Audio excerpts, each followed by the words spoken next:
Você que está na sua casa aí, possa abrir comigo a Bíblia no Evangelho de São Marcos, capítulo de número 5, nós vamos ler do verso 24 ao 34. Evangelho segundo Marcos, capítulo 5, verso 24 até o 34. Façamos a leitura. Jesus foi com ele. Uma grande multidão seguia Jesus, apertando-os de todo lado. Estava ali certa mulher que havia 12 anos, vinha sofrendo de uma hemorragia. Ela havia padecido muito nas mãos de vários médicos e gastando tudo o que tinha, sem contudo melhorar da saúde. Pelo contrário, piorava cada vez mais. Tendo ouvido a fama de Jesus, a mulher chegou por trás, no meio da multidão, e tocou na capa dele. Porque dizia: se eu apenas tocar na roupa dele, ficarei curada. E logo a hemorragia se estancou, e ela sentiu no corpo que estava curada daquele mal. Jesus, reconhecendo imediatamente que dele havia saído poder, virando-se no meio da multidão, perguntou: quem tocou a minha roupa? Os discípulos responderam: o Senhor está vendo que a multidão o aperta e ainda pergunta: quem me tocou? Ele, porém, olhava ao redor para ver quem tinha feito aquilo. Então a mulher, amedrontada e trêmula, ciente do que lhe havia acontecido, veio, prostrou-se diante de Jesus e declarou-lhe toda a verdade. Então Jesus lhe disse: filha, a sua fé salvou você. Vá em paz e fique livre desse mal. Oremos mais uma vez. Senhor, nós suplicamos a Ti nessa noite, rasga o nosso coração, prepara o nosso entendimento, fala conosco através da Tua palavra, pela ação do Teu Espírito. Senhor, nós queremos ouvir a Tua voz, queremos ter os olhos iluminados, queremos, ó Deus, obedecê-lo diante da Tua Escritura. Então nós nos prostramos diante da Tua grandeza nessa noite. Senhor, fala conosco. É assim que nós oramos, em nome de Jesus. Irmãos, realmente estamos vivendo tempos muito difíceis. Tempos onde o medo, a dor, o luto estão nos cercando por todos os lados. Vivemos em um momento da história onde a esperança parece ter ido embora. Estamos cercados de desespero, de desesperança. Olhamos para um lado e não temos esperança, olhamos para um outro e vemos tristeza. Quando nós olhamos para nós, estamos abatidos, estamos fracos, estamos entristecidos. Procuramos socorro e parece que só encontramos mais sofrimento. Para alguns, a luz do fim do túnel se apagou. A escuridão tomou conta dos olhos. O brilho nos olhos acabou. Parece que só resta o fim agora. Esse parece são os tempos que estamos vivendo. Mas o Salmo 121 nos garante algo. Elevo meus olhos para os montes. De onde virá o meu socorro? O meu socorro vem do Senhor, que fez os céus e fez a terra. Mesmo em momentos onde não se tem mais esperança, mesmo em momentos onde parece que tudo acabou, nós podemos olhar para Deus e dizer: Ele é o meu socorro. Essa era a situação dessa mulher. Essa mulher que nós lemos, e nós vamos falar um pouco mais dela, ela estava vivendo essa situação, uma situação crítica, uma situação de calamidade. O Evangelho de Marcos quando ele foi escrito, ele é considerado o primeiro evangelho a ser escrito. Ele é considerado aquele evangelho que foi o esboço para os outros, principalmente para os evangelhos sinóticos, que são o evangelho de Mateus, Marcos e Lucas. O evangelho de Marcos foi escrito num momento de densas trevas, densa escuridão. Os dois personagens mais conhecidos do primeiro século haviam morrido, Paulo e Pedro. Então João Marcos, que é aquele João Marcos que estava com Paulo, que estava com Barnabé, escreve esse evangelho para a igreja que está em Roma. Roma está vivendo um tempo muito turbulento, onde cristãos estão sendo queimados vivos nas esquinas para iluminar a cidade de Roma, para iluminar as ruas de Roma. Como eu disse, Pedro e Paulo haviam morrido. A igreja de Roma estava sendo perseguida porque Nero colocava a culpa de todo mau acontecimento na igreja ou nos cristãos. Em suma, o evangelho de Marcos, ele foi escrito num momento que a igreja estava sendo perseguida, oprimida, rejeitada, que a igreja estava sendo completamente atacada. Tempos muito semelhantes com os nossos. Uma situação muito difícil. Então é nesse contexto que o evangelho está sendo escrito. É nesse contexto que o evangelho de Marcos, um evangelho que mostra quem é Jesus, o servo sofredor, o Filho de Deus, que esse evangelho foi escrito. Chegamos então no capítulo 5 de Marcos. Esse capítulo onde tem histórias envolvidas uma na outra, onde tem histórias que iniciam uma história e já dá início a outra e depois termina. Você vê um envolvimento muito bonito dessas histórias. Jesus foi expulso de Gadara, da terra dos Gadarenos, porque ali ele operou um exorcismo em um homem que havia muito tempo estava sendo massacrado por um espírito maligno ali, por uma legião maligna. Então aqueles espíritos são jogados nos porcos e os porcos vão a precipício, e os gadarenos, com medo, expulsam a Jesus, pedem para que Jesus saia dali. Quando ele atravessa o rio, ele chega na terra de Cafarnaum. Jesus é esperado de braços abertos por uma multidão que o apertava, uma multidão que estava ali esperando uma palavra de Jesus, uma oração de Jesus. Dois personagens ali saltam agora, Jairo e a mulher hemorrágica, que é esse texto que nós lemos. Esses dois personagens nos ensinam um contraste muito grande. Jairo era um líder da sinagoga, a mulher anônima, ninguém a conhecia. Jairo era um líder religioso, ela era uma excluída religiosa. Jairo era muito rico, ela perdeu tudo o que tinha tentando achar uma cura. Jairo teve a alegria de caminhar 12 anos com a sua filhinha, que agora está à beira da morte. Essa mulher, há 12 anos, sofre de um mal crônico que até impede ela de ser mãe. Jairo faz um pedido público a Jesus. Jairo chega diante de Jesus e fala: Senhor, minha filha está doente, diante de todos. Essa mulher chega até Jesus silenciosamente, de maneira oculta e anônima. Jesus atende ambos. Jesus atende tanto a Jairo quanto a essa mulher, mas atende a mulher primeiro. O que podemos aprender com a mulher do fluxo de sangue, essa mulher que nós lemos aqui, esses versículos? Primeiro, nós podemos entender o sofrimento dessa mulher. Em nenhum evangelho, nenhum dos 3 evangelhos a qual conta a história dessa mulher, relata-se o nome dela. Ela é uma mulher anônima, ela está escrita como uma certa mulher, uma mulher desconhecida, possivelmente uma residente da cidade de Cafarnaum mesmo. A única coisa que ressalta nos 3 evangelhos sobre essa mulher é o tempo do seu sofrimento. São 12 longos e ininterruptos anos de sofrimento.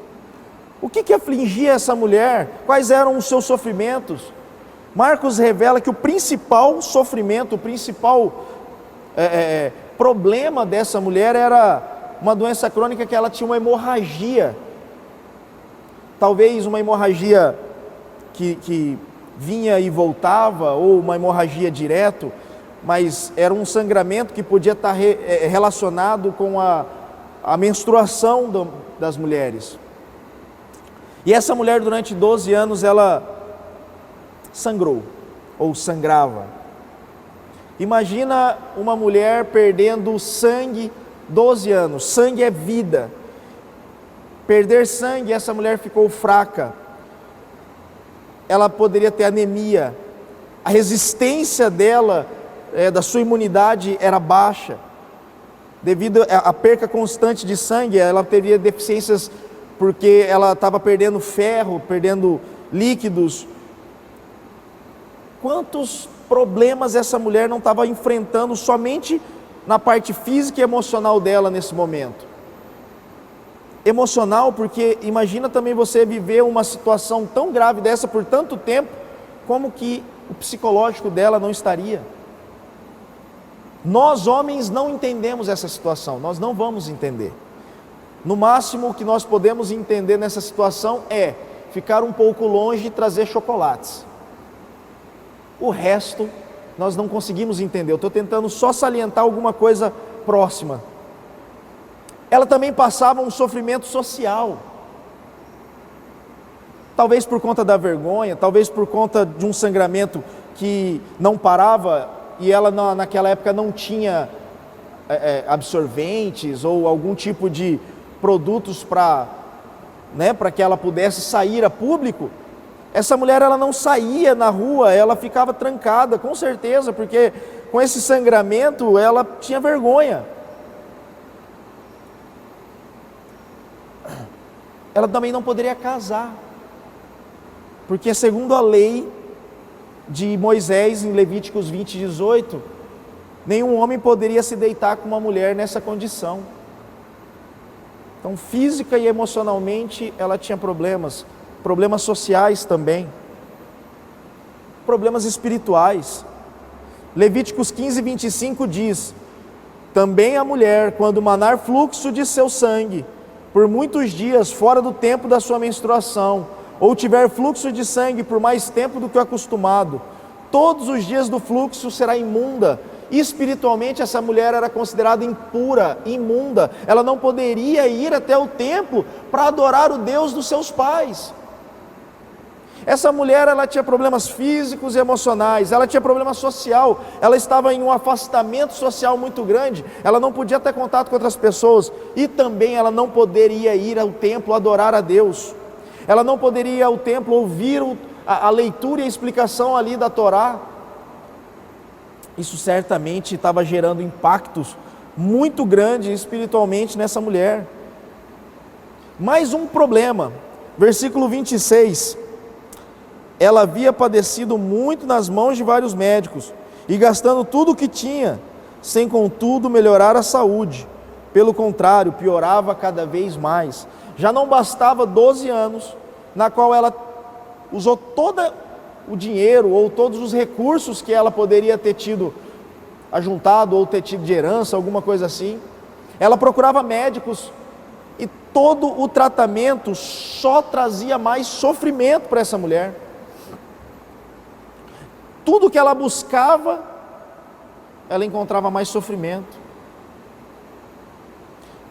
Além das dores, além da segregação social, além do impedimento da adoração, agora essa mulher também estava falida financeiramente.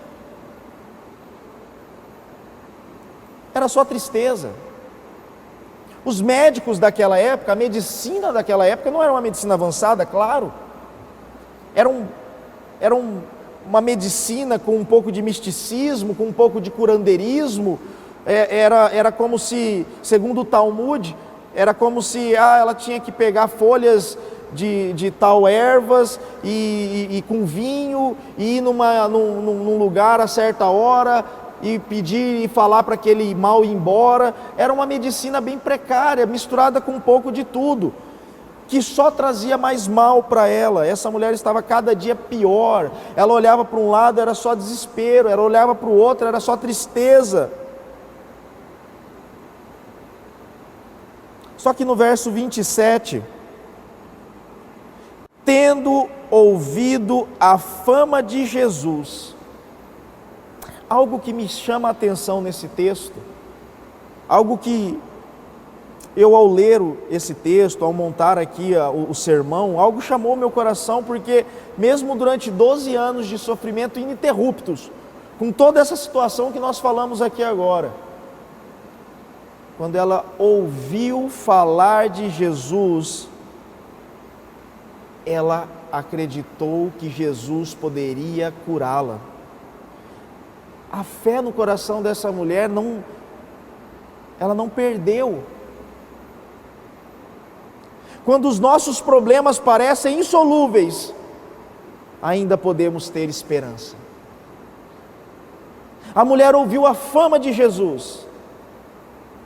Quando tudo parecia estar perdido, ainda que não parecia ter saída para lugar nenhum, ela ouviu falar de Jesus, ela ouviu falar de Jesus Cristo, ela ouviu que Jesus dava vista aos cegos, purificava leprosos, ela ouviu que Jesus libertava os cativos, ela ouviu que Jesus curava os enfermos, ela viu que Jesus ressuscitava os mortos.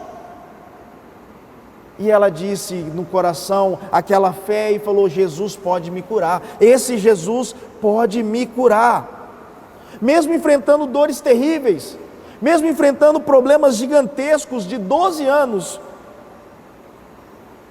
ela viu em Jesus a saída e o fim dos seus problemas. Irmãos, ela ouviu falar de Jesus. Em tudo isso que estamos passando, quem nós temos ouvido falar? A quem nós temos dado ouvido diante de todas as situações que nós estamos vivendo? Na roda de quem nós estamos assentados, proseando? O que tem enchido os nossos ouvidos nesses tempos? Cada vez que ela escutava os curandeiros, os médicos, ela se decepcionava, se entristecia mais ainda. Mas quando ela ouviu falar de Jesus, a fé arrebatou o seu coração. A quem nós temos dado ouvidos? Em momentos de desespero, será que temos escutado a palavra de Deus? Será que temos nos aconselhado com aqueles que podem trazer uma palavra no nosso coração? Ou será que nós estamos assentados em roda de escarnecedores que escarnecem mais ainda de tudo que está acontecendo? Será que nós achamos que é o meio político que irá resolver essa situação toda? Será que nós achamos que são os meios, qualquer outros que irá? Não vão, irmãos. Quem irá resolver essa situação é a palavra de Deus, é Cristo. A quem temos dado ouvidos, meus irmãos?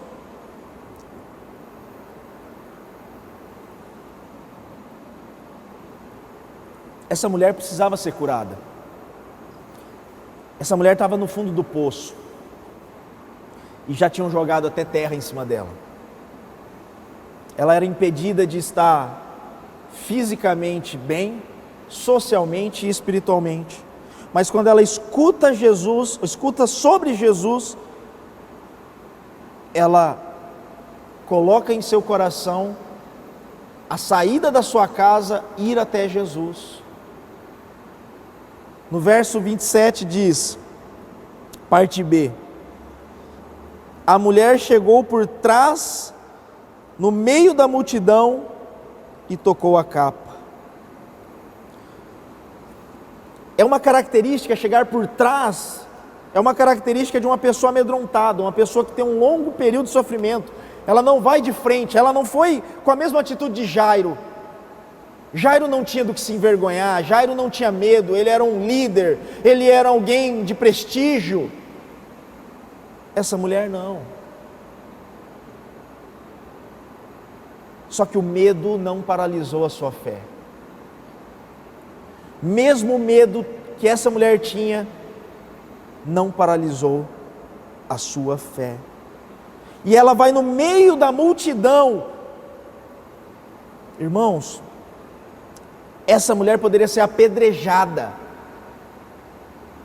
pela única atitude de estar ali de maneira impura e tocar a capa de um homem desconhecido. Essa mulher poderia ser morta, mas a fé que o Espírito colocou em seu coração, quando ela ouviu falar de Jesus, fez ela enfrentar a multidão também. Tocar na capa de Jesus.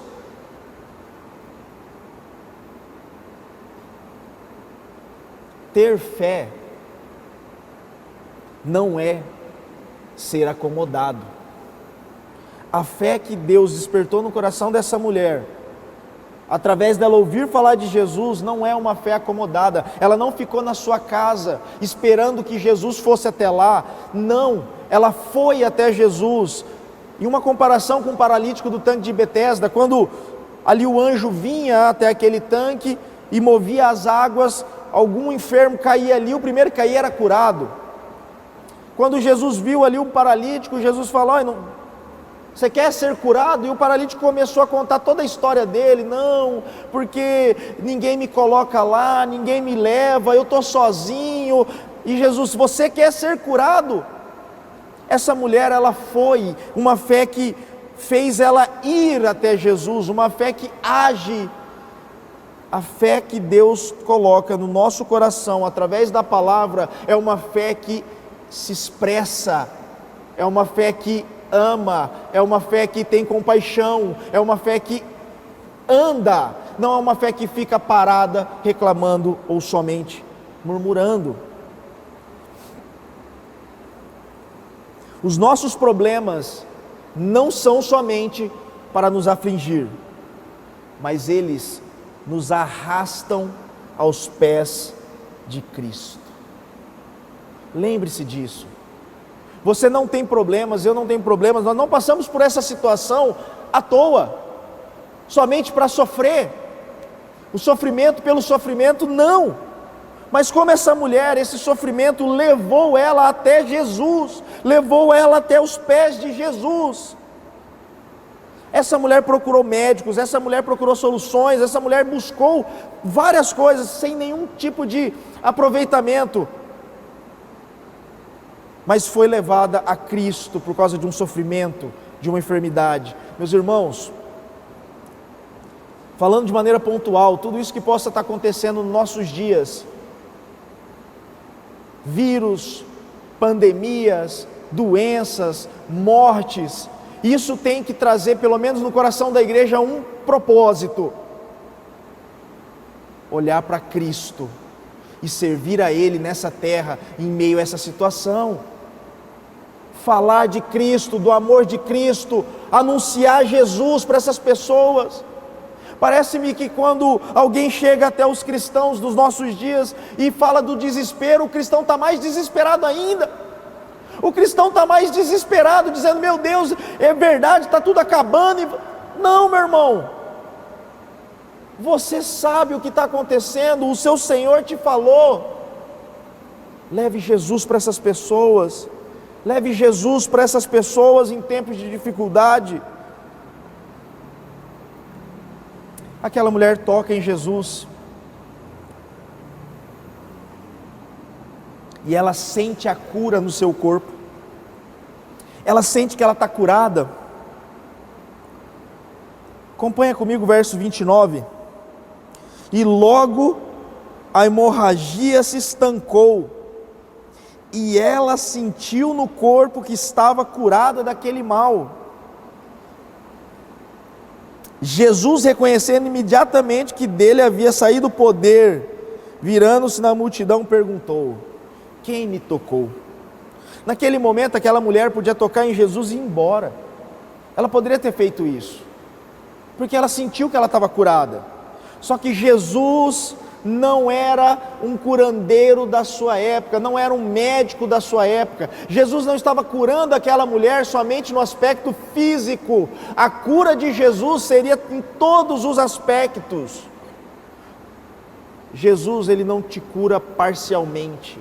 Jesus, ele não te salva um terço. Jesus, ele não faz algo por incompleto. Jesus não é negligente com o seu cuidado. O nosso Senhor cuida de nós em todas as áreas.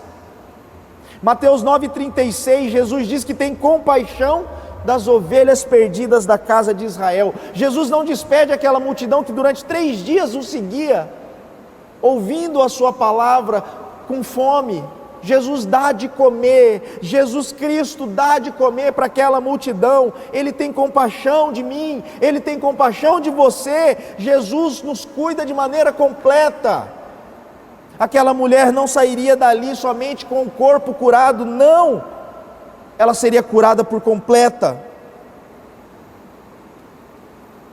Jesus reconhece que sai poder, no grego dinamis ou dunamis, saiu o poder dele para aquela mulher. Era a pureza contra a impureza, era a graça diante da lei, era o amor diante da separação. Essa história da mulher do fluxo de sangue, meus irmãos, ensina algo sobre a supremacia da santidade de Cristo.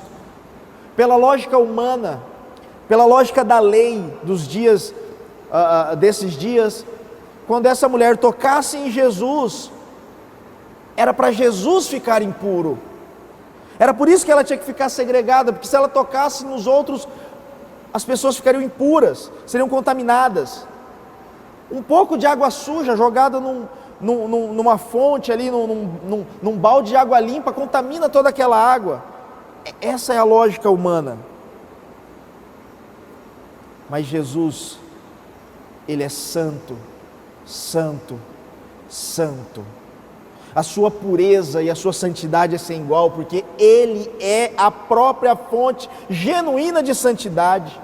Quando essa mulher toca nele, ele não fica impuro, é o contrário, ela fica pura, ela é curada, ela é restaurada. Jesus pode transformar pecadores impuros e imperfeitos como eu, como você, em filhos santificados de Deus. Nós fomos restaurados, nós fomos transformados, porque o nosso Cristo tem esse poder. O nosso Cristo é aquele que João Batista olha e aponta e diz: Jesus, eis ali o Cordeiro de Deus, que tira o pecado do mundo, que vence todo o mal. É Ele, é Ele, é Ele. Deus seja louvado por isso, meus irmãos. Cristo curou o corpo dessa mulher, Cristo curou a impureza dessa mulher, Cristo curou a questão social dessa mulher, porque quando Ele chama aquela mulher ali, Ele está procurando, Ele está apresentando publicamente aquela mulher agora no convívio social novamente. Aquela mulher agora estava sendo apresentada e Ele estava dizendo para todos: ela está curada, ela não mais é impura, e não foram as minhas vestes que curaram ela, foi o próprio poder de Deus que curou ela, através do instrumento que se chama fé. Porém agora nós temos a última cura, a última parte da cura, dessa cura progressiva. Acompanha comigo o verso 33 e o verso 34.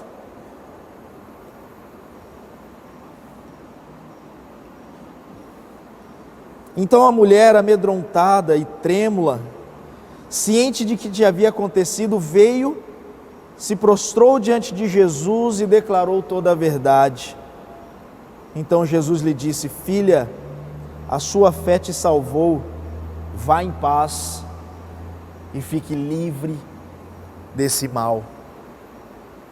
Meus irmãos, essa mulher agora, ela poderia conviver de maneira física e emocional, ela estava curada, de maneira social ela estava curada, de maneira espiritual agora seria a última cura.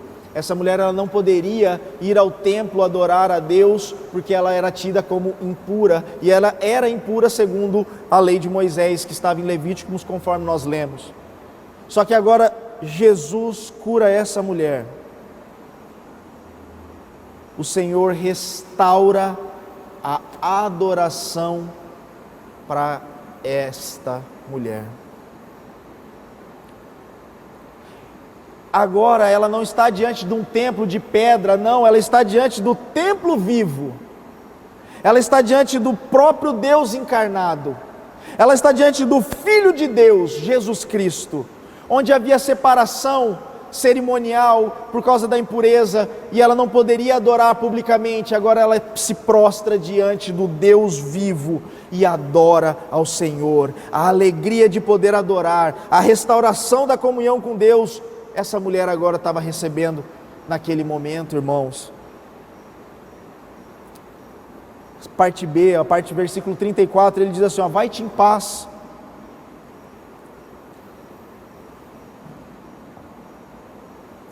Essa bênção a qual Jesus se despediu dela, dizendo, vai-te em paz, é a promessa que nós temos hoje. Podemos estar com medo, podemos estar cheios de angústias, podemos estar com enfermidades que nem conhecemos, mas agora podemos voltar para casa, podemos entender que a cura, a salvação, a restauração vem de Jesus, então podemos entender que Ele está conosco, Ele não nos abandonou, e Ele está dizendo, vai-te em paz. Essa mulher recebeu a maior cura que ela poderia receber. O próprio Cristo agora chama ela de filha. Ela foi salva. Ela recebeu a cura do seu corpo e ela foi salva em Cristo Jesus. O cuidado, a misericórdia de Deus é completa com os seus filhos.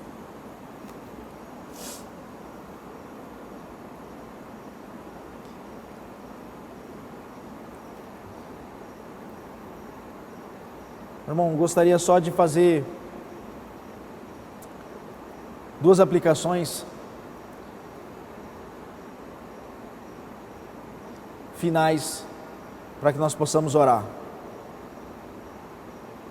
O nosso Senhor Jesus, Ele não só controla as forças do cosmos ou as forças cósmicas, mas também Ele é soberano sobre as enfermidades e sobre a morte. É isso que o Evangelho de Marcos deixa muito claro. Nosso Deus é um Deus que cura. Nosso Deus é um Deus que se compadece. O nosso Deus é um Deus que tem compaixão pelo seu povo que sofre e pelo seu povo que está aflito. Nossa atitude deve ser de fé em sua vontade suprema, porque o nosso Deus está no controle. Pois sabemos que todas as coisas, todas as provações e todas as dificuldades produzirão bem, conforme Romanos 8, 28. Em tempos difíceis como estamos vivendo, meus irmãos, não deixe Satanás enganar você, não deixe o seu coração enganoso te enganar, para que você pense que Deus perdeu o controle de todas as coisas. Não, Deus está no controle soberano de todas as coisas. O nosso Deus está assentado no trono e Ele controla todas as coisas. Um último ponto, uma última aplicação: sermos privados da adoração a Deus deveria ser a nossa maior tristeza. Se você, se eu somos cristãos, crentes em Jesus, e somos privados da adoração pública, se isso não rasga o nosso coração, se isso não traz tristeza em nós, nós precisamos ver qual evangelho nós temos servido.